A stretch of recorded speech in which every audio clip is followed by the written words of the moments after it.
Stocks don't make you wealthy. Let me explain. Hi friends, welcome to the 360 Degrees of Wealth podcast. I'm your host, Akiti, and today we're going to talk about financial wealth. Of the 4 pillars of wealth, this is the most important. In order to have anything in this life, you must have a foundation of financial wealth. And that starts with an understanding of what wealth is. Wealth is the abundance of something desirable. Financial wealth, therefore, is making the money you want to have what you want in your life. The things you need in your life and want in your life are only possible if you have money to get them. Anything in this life requires monetary support, whether that be the food you need for your body, the support and safety you need for your family and yourself. All of that requires money, insofar as even worshiping for those who do requires some amount of monetary incentive. And so financial wealth is critical as a foundation for your life. When we think about the financial wealth building aspect, there are 4 areas you must consider: income, diversification, growth, and taxes. When we talk about income, we talk about what are the ways in which you're making money. Primarily for most people, that's having a job. For some, that means having a business. The point is that you should have some way of money coming in. What is the manner in which money is flowing into your life and into your household? That's a baseline. If you don't have money coming in, you can't diversify. You can't grow something that doesn't exist. You can't manage the taxes on something that isn't there. And if you don't have a constant influx of money or some semblance of income as that primary vehicle, you will end up losing money. Because if you only get a large sum and you try any of the strategies, sure, you can develop income from some of them, and we'll talk about that. But if you keep using it, eventually it will run out, the basics, right? So you have to have a form of income, if not many. So you have to first secure yourself with some semblance of a job, one that brings you the kind of money that you need for what you want in your life, and that requires understanding what that may look like. But you have to start somewhere. And then if you have the ability and you have the drive, you can also build that into a business, taking your skills, your talent, and developing that as your primary source of income or as additional income. This form of income is primarily active income. That's you doing the work, putting in the time for money to come in. The other type of income is passive income. Passive income is where your money or your assets are working for you and money is flowing in without you actively working or without you spending the time in order to get that money. That's an example of stocks making you money from the dividends you make from stocks. And we'll talk about how that's an aspect of what you need, but not everything. If you have a business model where you have an online e-commerce business and you have different products that are available there, that can also be passive income because you are not actively doing the selling. A shopkeeper in a brick and mortar store is active income because they're actively selling. They have employees that have to actively sell. Passive income through an e-commerce store is you putting products available for others to find through the internet and now AI, but they're buying it whether you're awake, whether you're sleeping, whether you're traveling, they're buying it and money is coming in. And that's the beauty of having both active and passive income. The work you do actively brings in money, and the systems you set up bring you passive money that way. But that is referred to as diversification, which brings us to point number 2. Diversification is critical so that you're not just reliant upon the one type of income. in today's world where everything is so tumultuous, the geopolitical landscape is showing us that a lot is at risk in our systems. Our governments are currently being evaluated as, are they the right kind of governments that the people are looking for? Foreign governments are evaluating their partnerships, and that includes monetary partnerships. And those macroeconomic factors affect how your money grows and potentially is there at all. Many people don't understand, but the financial system, the way it's designed, the stocks, ETFs, mutual funds, all of those types of monetary vehicles are based off of a digital system.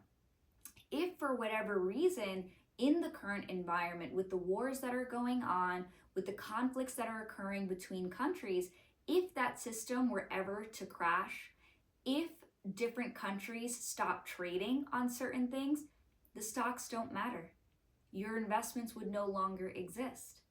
So it is not reasonable to purely rely on stocks and those types of investments, which is why that does not create wealth. That creates money insofar as you're managing it and you're being mindful of where you're investing. But you can't put all your eggs in that one basket. Diversification says if you have your money in different types of investment vehicles, in different types of ways of managing your money, it's safer. It's a foundation of protection. So if you think of income as your way of bringing in money, diversification is your way of protecting your money. So the kind of places you want to put your money are in the bank. You need to have some semblance of that for active usage in your day-to-day, your active bills, etc.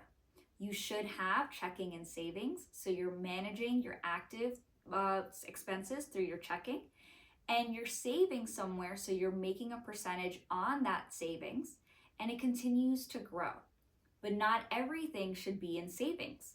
Because of the way inflation works, and we'll talk about that in more detail in a different episode, the way inflation works is money sitting there as cash does not do you any service because it becomes less and less valuable as expenses and the cost of other goods increases.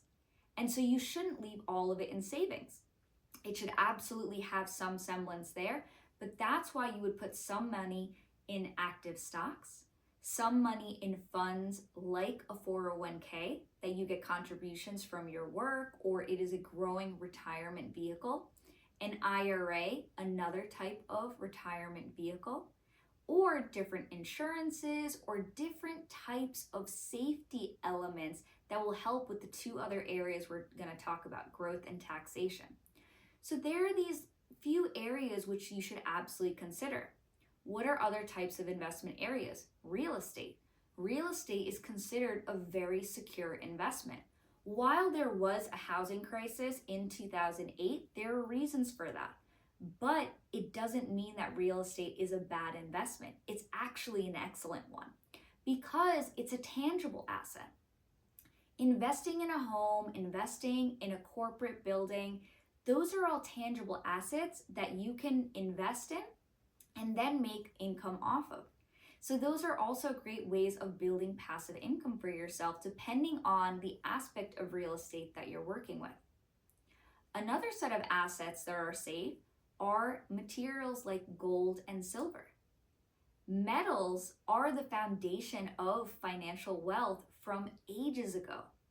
Those are the safest form of assets. Many cultures primarily invest in gold and silver and different metallic materials because they are everlasting. That is a tangible material and its value continues to fluctuate, but it's always there. And so eventually it will gain value again. So when people say you should buy gold bars, you should buy gold coins, invest in silver coins, that's because you can take that, put it in a safety deposit box, put it somewhere safe, and then when you need money, you can always take it to an appropriate individual to sell it to, and then you get that money that of its value. not necessarily the money you bought it for. Again, it depends on what the value is for that metal, but you can make more money depending on how you're intentional with when you sell it. So there are risky assets like funds, ETFs, stocks, mutual funds, and there are more secure assets like real estate and metals. So this is how you diversify. When you think about, okay, if I have a bucket of money, how am I putting a little bit in each one of those areas so I'm making the most of the money I have? You don't want to spread too thin either, because if you do that, now you're not taking the best value from each of those items. And that valuation really depends on your goals for your finances, again, for what you want. So when we talk about growth specifically, the reason that is a critical aspect is because income is the money coming in, diversification is the protection of that money, growth is how you make more from it. You have to have a plan in your financial wealth plan to say, how am I saving? Yes, but how am I also growing that money? How am I leveraging the money to make more out of it? One we spoke about was metals. If you invest in gold and you buy it at a lower valuation, when you go to sell it, you have now grown that money because you've sold it, hopefully, at a higher value. Same goes for stocks. Stocks are essentially you buying a share of a company. The goal is to buy it at a lower valuation and then sell it at a higher one. And that's how you grow your money. When you invest in that company, the expectation is that you keep it there for a period of time. Every company's growth fluctuates, and you want to invest in companies that are hopefully growing positively so that no matter what rate you bought it at, you'll eventually make back your money. But it only matters when you sell that share. So growth strategies are critical for your financial growth expectations. So if you're looking to grow wealth, you have to think about all the assets we just talked about. What is the extent to which each of them are growing? What is the rate at which each of those elements are growing? How are the different stocks growing? What is that trajectory? How are the different indexes growing if you're investing in things like an ETF, which is an exchange traded fund? How is the real estate market operating? How is that looking to grow? Is it a good time to buy? Is it a good time to sell? These are evaluations based on your growth expectations. But the growth is also based off of your risk appetite. If you are very risk averse, meaning you're not very open to very risky ventures with your investments, then you have a lower growth potential. Not that you don't have one at all, but it is lower because of the amount you'd be willing to put at risk. If you have a higher risk appetite, you have a higher growth potential. That is why people liken investing into stocks and mutual funds as similar to gambling, because it operates the same way. If I gamble with $5, I only have so much potential to make back. $5 in does not necessarily mean $1 million back. $5,000 in will have a better return even in gambling. Could I lose it all? Sure. Same thing with investments. If the company I've invested in completely goes bankrupt, I have now lost my money. But if I put in a certain amount of money and it goes well, that company has great profits, I now make a portion of those profits in my investment portfolio. I only get that as cash when I sell my shares.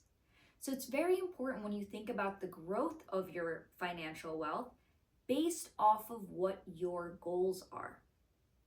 Finally is taxation. So taxation is all about understanding the best ways to keep your money.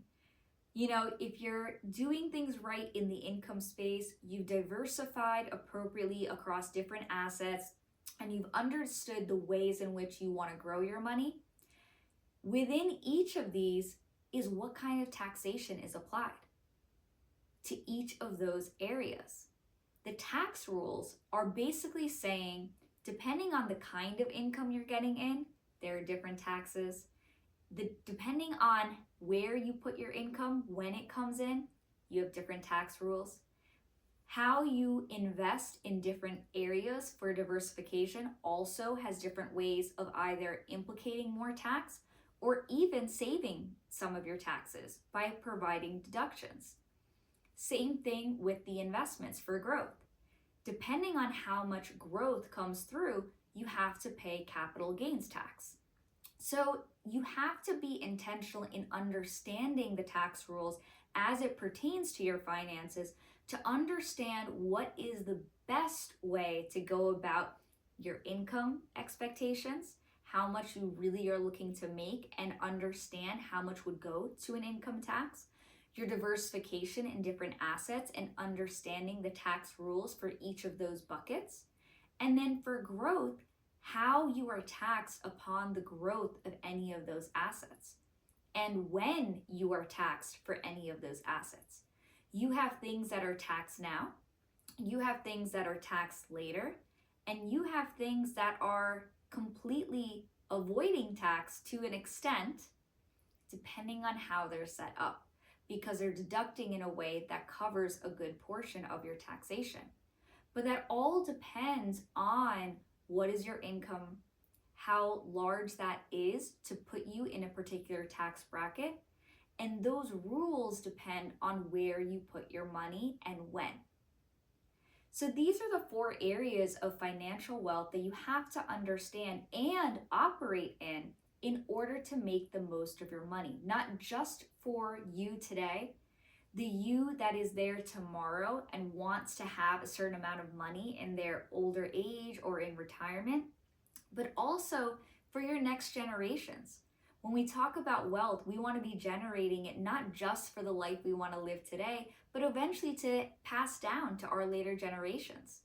And so it's very important to understand these 4 areas in order to make the most of it, especially given the environment today, and understanding that diversification and understanding those rules and how the geopolitical landscape affects our money is critical in understanding the best way to utilize all the tools and tricks in each of these areas. So I hope that was helpful.